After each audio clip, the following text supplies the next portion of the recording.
Hello student, चलिए हम देखेंगे पाचन तंत्र को आगे बढ़ाते हुए हम इस क्लास में पढ़ेंगे। सबसे पहले तो पिछले वीडियो में हमने पाचन तंत्र का जो दो भाग होता है, आहार नाल और पाचन ग्रंथि, इन दोनों से मिलकर पाचन अंगों का निर्माण होता है। तो हमने आहार नाल को बता दिया था कि आहार नाल में क्या क्या होते हैं। एक बार रिवाइज कर लेते हैं। आहार नाल एक नली होती है जो मुख गुहा से शुरू होकर गुदाद्वार में खत्म होती है। तो इसके अंतर्गत बहुत सारे अंग होते हैं, जैसे मुख गुहा, ग्रसनी, ग्रास नली, अमाशय, उसके बाद छोटी आंत, बड़ी आंत, मलाशय और गुदाद्वार। तो इतने अंगों को हमने पढ़ लिया था। अब आज के इस वीडियो में हम पढ़ेंगे पाचन ग्रंथि, है ना, कि पाचन ग्रंथि क्या होता है करके।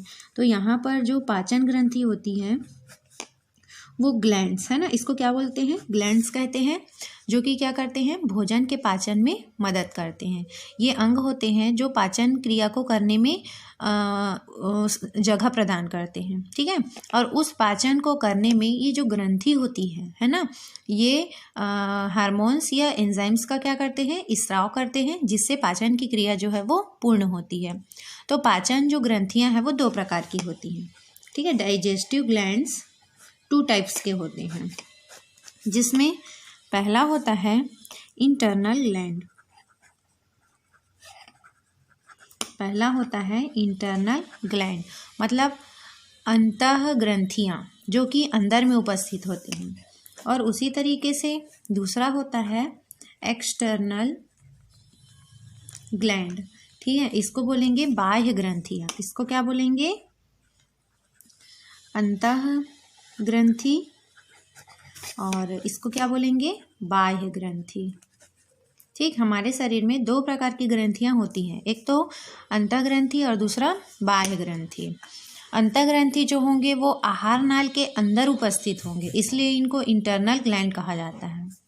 उसी तरीके से जो बाह्य ग्रंथि होती है या एक्सटर्नल ग्लैंड, ये क्या होंगे, आहार नाल के बाहर उपस्थित होंगे, इसीलिए इनको एक्सटर्नल ग्लैंड कहा जाता है, ठीक है। तो यहाँ पर हम इसकी परिभाषा लिख लेते हैं कि इंटरनल ग्लैंड किसको कहा जाएगा, वह ग्रंथि जो आहार नाल के अंदर, ठीक है। हमारे शरीर में आहार नाल होता है, जो एक नली होती है, तो उस नली के अंदर में यदि कोई ग्लैंड है ना, यदि कोई ग्लैंड प्रेजेंट है या उसकी दीवारों में भी उपस्थित है, तो वो क्या कहलाएगी, इंटरनल ग्लैंड कहलाएंगी। एग्जाम्पल से इसको समझते हैं, क्या क्या इंटरनल ग्लैंड हो सकते हैं, जैसे कि गैस्ट्रिक ग्लैंड, जठर ग्रंथि जो जठर रस का स्त्राव करते हैं। इसके अलावा म्यूकस, ये जो है वो छोटी आंत में पाया जाता है, ठीक है, जो म्यूसिन का सिक्रेशन करते हैं। तो ये जो है वो आहार नल के अंदर पाए जाते हैं, इंटरनल ग्लैंड कहलाते हैं। उसके बाद यदि हम दूसरा देखेंगे एक्सटर्नल ग्लैंड। एक्सटर्नल ग्लैंड जो होते हैं वह क्या है, आहार नाल के बाहर, ठीक है, आहार नाल के बाहर प्रेजेंट होते हैं। तो इसका एग्जाम्पल में यदि हम देखेंगे तो बहुत सारे होते हैं। तो चलिए, ये तो हो गया गैस्ट्रिक और म्यूकस ग्लैंड। अब हम एक्सटर्नल ग्लैंड को आगे बढ़ाते हुए देखेंगे कि आहार नाल के बाहर कौन कौन से ग्लैंड्स उपस्थित होते हैं, ठीक है। तो इसमें सबसे पहला जो है वो हम लिखेंगे सलाइवरी ग्लैंड।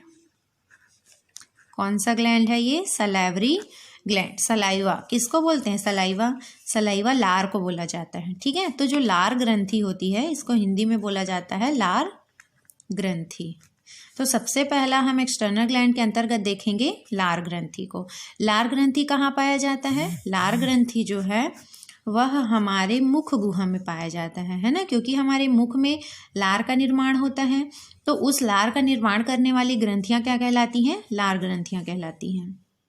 तो यहाँ पर हम क्या लिख सकते हैं, सलाइवरी ग्लैंड एक ऐसा ग्रंथि होता है जो कि क्या करता है, एक श्लेष्म द्रव्य का स्राव करता है, जिसको हम लार के नाम से जानते हैं, ठीक है। तो यहाँ पर हम लिख लेंगे कि जो लार है वो कहाँ से, मतलब लार ग्रंथि जो है वो कहाँ उपस्थित होती है, मुख गुहा में। तो मुख गुहा में श्लेष्म, ठीक है, श्लेष्म का मतलब है कि लार के समान या चिपचिपा, है ना, द्रव्य स्रावित होता है।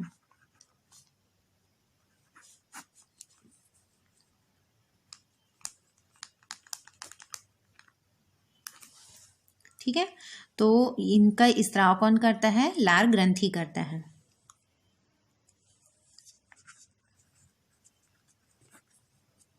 या फिर यहाँ पर जो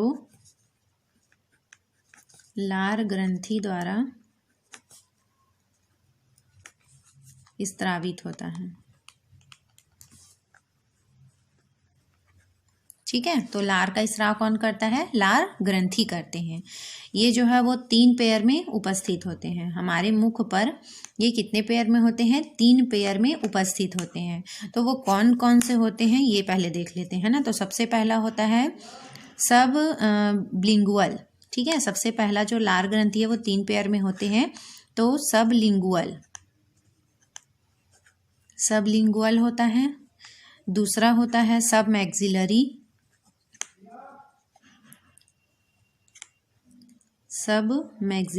ठीक है। और तीसरा होता है पैरोटिड। ये 3 प्रकार के लार ग्रंथि पाए जाते हैं। तो ये जो सब लिंगुअल लार ग्रंथि होती है ये जीभ के नीचे दोनों तरफ उपस्थित होता है, ठीक है। आप अपने जीभ के नीचे को देख सकते हैं। ये क्या रहता है? जीभ के नीचे दो, जो एक पेयर में या संख्या में 2 उपस्थित होते हैं। सब मैक्सिलरी जो है वो नीचे जबड़े, जो हमारे जबड़े होते हैं, जो निचला जबड़ा होता है ना, उसके मध्य में मैक्सिलरी बोन के दोनों तरफ पाया जाता है। उसी प्रकार से जो पैरोटिड है ये हमारे कान के ठीक नीचे उपस्थित होता है, ठीक है। तो इस तरीके से लार ग्रंथि जो है वो 3 पेयर में उपस्थित होते हैं। अब हम आगे देखेंगे कि लार में कौन कौन से एंजाइम उपस्थित होते हैं। तो लार में उपस्थित एंजाइम, हमारे जो लार है उसका पीएच मान होता है 6 से 7 और उसमें कई प्रकार के एंजाइम उपस्थित होते हैं, जैसे कि एमाइलेज, इसके अलावा लाइसोजाइम और एक टाइलिन भी होता है, ठीक है। तो ये क्या करते हैं, जब हम मुख में अपना भोजन जैसे ही हम ग्रहण करते हैं, है ना, तो हमारे जो भोजन में कार्बोहाइड्रेट्स होते हैं, कार्बोहाइड्रेट्स का पाचन हमारे मुख से ही शुरू हो जाता है और उनको पाचन करने में ये एंजाइम क्या करते हैं, अपनी भूमिका निभाते हैं। इसके अलावा यहाँ पर हम लिख लेते हैं कि लार का जो पीएच मान होता है ना, ये होता है 6 से 7 होता है। मतलब ये लाइटली क्या होती है, अम्लीय या लाइटली एसिडिक होती है, जिसकी वजह से जब हम भोजन ग्रहण करते हैं तो भोजन में यदि कोई भी बैक्टीरिया या जो भी सूक्ष्म जीव उपस्थित हैं वो इस अम्लीय प्रभाव के कारण से वहीं पर नष्ट हो जाती हैं, ठीक है। इसका कार्य देखते हैं हम। लार का कार्य, लार जो है वो हमारे मुख में सिक्रेट तो होती है, स्रावित होती है। तो इसके क्या क्या कार्य होते हैं। तो सबसे पहला तो है कि यह भोजन को क्या करता है, लसलसा बनाता है, ठीक है। भोजन को लसलसा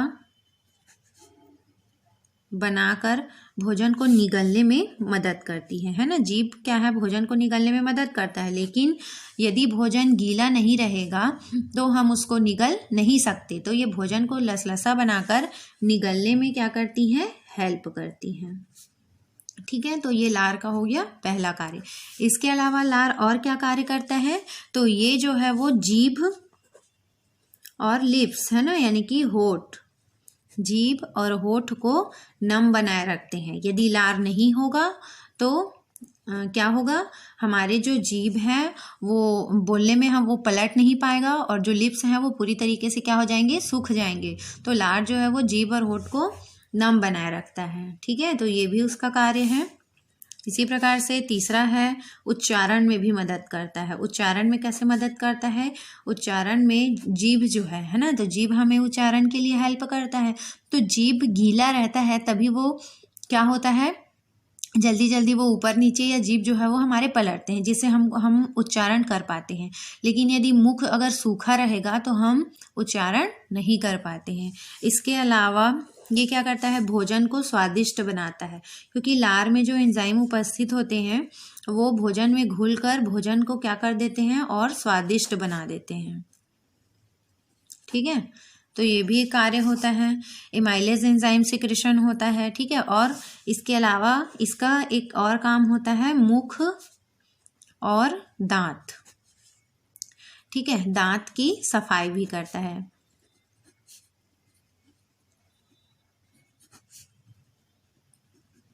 तो इस तरीके से ये लार के कार्य होते हैं। तो ये हो गया पहला ग्रंथि। अब दूसरा हम देखेंगे बाह्य ग्रंथि या एक्सटर्नल ग्रंथि के अंतर्गत जो दूसरा ग्रंथि होता है वह होता है यकृत। यकृत क्या है? यकृत एक ग्रंथि होती है जिसको लीवर ग्लैंड कहते हैं। ठीक है, तो चलिए अब हम दूसरा ग्रंथि पढ़ेंगे यकृत। हमारे शरीर का सबसे बड़ा ग्रंथि होता है ये। ठीक है, सबसे बड़ा ग्रंथि कौन सी होती है? लीवर होती है। इसका जो पोजीशन होता है ना, इसका जो स्थान है हमारे शरीर पर वह क्या होता है? जब आप पाचन तंत्र का डायग्राम देखेंगे, है ना, जैसे कि मैं एक डायग्राम दिखा रही हूँ, ये क्या है? ये पाचन तंत्र का डायग्राम है। ठीक है, तो आपको लीवर यहाँ पर दिखाई दे रहा होगा। ये जो है वो शरीर के दाहिने तरफ उपस्थित होता है। बाएं तरफ स्टमक होता है, अमाशय, और शरीर के दाहिने तरफ है ना लीवर उपस्थित होता है। ये ग्लैंड होता है, सबसे बड़ी ग्रंथि होती है।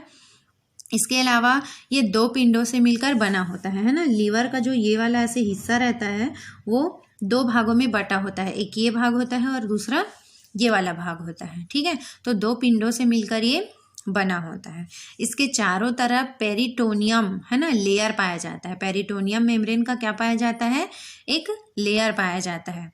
और इसके निचले साइड में ये जो आपको ग्रीन कलर में दिखाई दे रहा होगा, ये कहलाता है गाल ब्लैडर या पित्ताशय कहलाता है, जहां से पीत रस का स्राव होता है। ठीक है, तो यदि हम इसको लिखना चाहेंगे तो हम कैसे लिख सकते हैं? इनका जो स्थान होता है वह डायफ्राम है ना, हमारी जो पसलियों के नीचे वाला जो हिस्सा होता है उसको डायफ्राम कहते हैं। तो डायफ्राम के ठीक नीचे, और कहाँ पर? दाहिनी ओर। ठीक है, दाहिनी ओर क्या होता है? ये प्रेजेंट होता है। यकृत जो है वो सबसे बड़ी ग्रंथि होती है, और इसके अलावा यकृत के चारों ओर क्या पाया जाता है? पेरिटोनियम नामक मेम्ब्रेन पाया जाता है। ठीक है, पेरिटोनियम मेम्ब्रेन से वो क्या रहता है? ढका रहता है।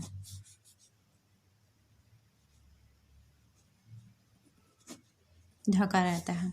इसके अलावा यकृत के किधर? निचले साइड, जो इनका दाहिना पिंड होता है, जैसे कि मैंने दो भाग बताया, तो यकृत के जो दाहिने भाग होते हैं है ना, उसके नीचे क्या पाया जाता है? गाल ब्लैडर उपस्थित होता है। गाल ब्लैडर प्रेजेंट होते हैं, जिसको हिंदी में क्या कहा जाता है? पित्ताशय कहते हैं। ठीक है, क्या पाया जाता है? यकृत में पित्ताशय पाया जाता है, जो कि क्या करता है? पीत रस या बाइल जूस का सिक्रेशन करता है, पीत रस का स्त्राव करता है। तो यकृत में क्या पाया जाता है? गाल ब्लैडर से पित्ताशय होते हैं जो क्या करते हैं? पीत रस का सिक्रेशन करते हैं। ठीक है, इसको बाइल जूस भी कहा जाता है। इंग्लिश में इसको क्या बोलेंगे? बाइल जूस कहते हैं। तो इस तरीके से ये क्या है? यकृत है ना। यकृत में ये जो बाइल जूस होते हैं इसमें बाइल पिगमेंट्स पाए जाते हैं। क्या पाए जाते हैं? इस बाइल जूस में क्या पाया जाता है? बाइल पिगमेंट्स, वर्णक पाए जाते हैं। ठीक है, वर्णक पाए जाते हैं जो भोजन के पाचन और अवशोषण में क्या करते हैं? ये बाइल पिगमेंट्स मदद करते हैं। इनका जो कलर रहता है, और ये जो बाइल पिगमेंट्स है इसका नाम है बिलीरुबिन। ठीक है, क्या नाम होता है इसका? बिलीरुबिन नामक बाइल जूस में पिगमेंट्स पाया जाता है, जो क्या करता है? यदि ब्लड में ये चला जाए, बिलीरुबिन क्या हो जाए? बिलीरुबिन यदि ब्लड में चला जाता है तो क्या होता है? ब्लड में इसकी मात्रा पूरे शरीर में फैल जाएगा, जिससे व्यक्ति को पीलिया रोग होता है। ठीक है, तो बिलीरुबिन वर्णक के यदि ब्लड में अधिकता हो जाती है तो कौन सा रोग होता है? पीलिया रोग होता है। तो यहाँ पर हम लिख देंगे कि ये बिलीरुबिन क्या है? एक पीत वर्णक होता है, बाइल पिगमेंट होता है ना। तो इसकी मात्रा ब्लड में अधिक होने से, यदि ये कहीं ब्लड में चला जाता है तो इसकी जो मात्रा है वो ब्लड में अधिक होने पर कौन सा रोग होता है? पीलिया रोग होता है। ठीक है, इसीलिए पूरा शरीर बिलीरुबिन वर्णक के कारण से पीला दिखाई देने लगता है।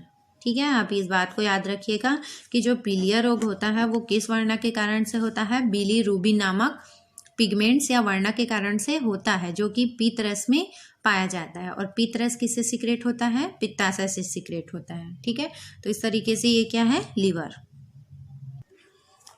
अब अगला ग्रंथि हम देखेंगे, तीसरा ग्रंथि देखेंगे, पैंक्रियास। ठीक है, तीसरा ग्रंथि क्या है? पैंक्रियास, जिसको अग्नाशय कहा जाता है। तो जैसे कि मैंने इमेज में बताया, ये लीवर है ना। उसके बाद ये अमाशय होता है। अमाशय से जैसे ही ड्यूडीनम वाली जो नली निकलती है वहाँ से एक ग्रंथि गई रहती है। ठीक है, इस ग्रंथि को कहा जाता है पैंक्रियास। ये वाला जो आपको ग्रंथि दिखाई दे रहा है ये अमाशय के ठीक नीचे उपस्थित होता है, जिसको अग्नाशय कहते हैं। ये जो अग्नाशय है वो अग्नाशयी रस का स्राव करते हैं। तो इसमें हम लिख लेंगे कि जो पैंक्रियास होता है वो क्या है? दूसरी सबसे बड़ी ग्रंथि है। पहली सबसे बड़ी ग्रंथि क्या है? यकृत होती है। और पैंक्रियास क्या होता है? ये दूसरी बड़ी ग्रंथि होती है।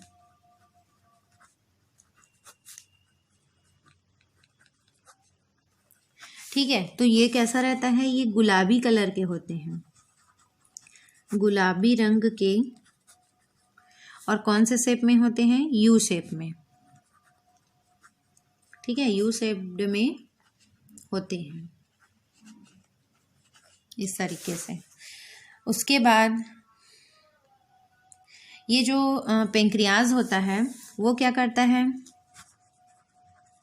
पैंक्रियास जो है या अग्नाशय कौन से रस का स्राव करता है? चूंकि ये ग्रंथि है तो ग्रंथि जो है वो क्या करते हैं? सिक्रेशन का ही काम करते हैं। तो अग्नाशय जो है वो पैंक्रियाटिक जूस है ना, या अग्नाशयी रस का क्या करते हैं? सिक्रेशन करते हैं, पैंक्रियाटिक जूस, या इसको हिंदी में बोल सकते हैं हम अग्नाशयी रस का क्या करते हैं? स्राव करते हैं। तो ये जो पैंक्रियास होता है उसमें पीले रंग के कोशिकाओं का ग्रुप पाया जाता है। क्या पाया जाता है? अग्नाशय में पीले रंग के, कौन से रंग के? पीले रंग के कोशिका का ग्रुप पाया जाता है, कोशिका का ग्रुप पाया जाता है। ठीक है, अग्नाशय जो होता है वहां पर कोशिकाओं का एक समूह पाया जाता है जो कि पीले रंग के होते हैं। इस पीले रंग के जो कोशिकाओं का समूह होता है उसको आइसोलेट्स ऑफ लैंगरहैंस कहते हैं। क्या कहा जाता है? जो कोशिकाओं का समूह होता है उसको कहा जाता है आइसोलेट्स ऑफ लैंगरहैंस। ठीक है, ये नाम आप याद रखिएगा। कोशिकाओं का एक समूह होता है पैंक्रियास में जिसको आइसोलेट्स ऑफ लैंगरहैंस के नाम से जाना जाता है। ये जो आइसोलेट्स ऑफ लैंगरहैंस कोशिकाओं का समूह है ये क्या करता है? हार्मोन का सिक्रेशन करता है। किसका सिक्रेशन करता है? ये हार्मोन सिक्रेट करता है। ठीक है, अब कौन सा हार्मोन सिक्रेट करता है? तो ये दो तरीके के हार्मोन सिक्रेट करते हैं, जिसमें पहला होता है ग्लूकेगॉन और दूसरा होता है इंसुलिन। ठीक है, कौन कौन सा हार्मोन सिक्रेट करता है? पैंक्रियास जो है उसके जो आइसोलेट्स ऑफ लैंगरहैंस कोशिकाओं का समूह है वो दो हार्मोन का सिक्रेशन करते हैं, एक ग्लूकेगॉन और दूसरा है इंसुलिन। ठीक है, इसमें दो प्रकार के सेल होते हैं, अल्फा सेल और बीटा सेल। तो जो बीटा सेल होती है, बीटा सेल वो इंसुलिन का सिक्रेशन करती है और जो अल्फा सेल होती है वो ग्लूकेगॉन का सिक्रेशन करती है। ये दोनों क्या है? ये दोनों हार्मोन होते हैं। ठीक है, चलिए आगे हम देखेंगे कि इनका कार्य क्या होता है। तो इंसुलिन जो रहता है वो हमारे शरीर में जब हम भोजन के द्वारा ग्लूकोज को क्या करते हैं? ग्रहण करते हैं, क्योंकि हमारे भोजन में ग्लूकोज तो रहेगा ही, है ना, शुगर जिसको कहते हैं। तो ये क्या करता है? इंसुलिन जो है वो ग्लूकोज को ग्लूकेगॉन में चेंज करता है, ग्लाइकोजन में चेंज करता है। किस में चेंज करता है? ये ग्लाइकोजन में चेंज कर देता है। ठीक है, इंसुलिन का काम क्या होता है? इंसुलिन का काम होता है कि यह भोजन में आए हुए ग्लूकोज को किस में चेंज कर देता है? ग्लाइकोजन में चेंज कर देता है, जिससे हमारे शरीर में जो शुगर की मात्रा है ना, वो क्या रहती है? एक कंट्रोल में रहती है। तो हमारे शरीर में जो शुगर की मात्रा का कंट्रोल कौन करता है? इंसुलिन हार्मोन करते हैं।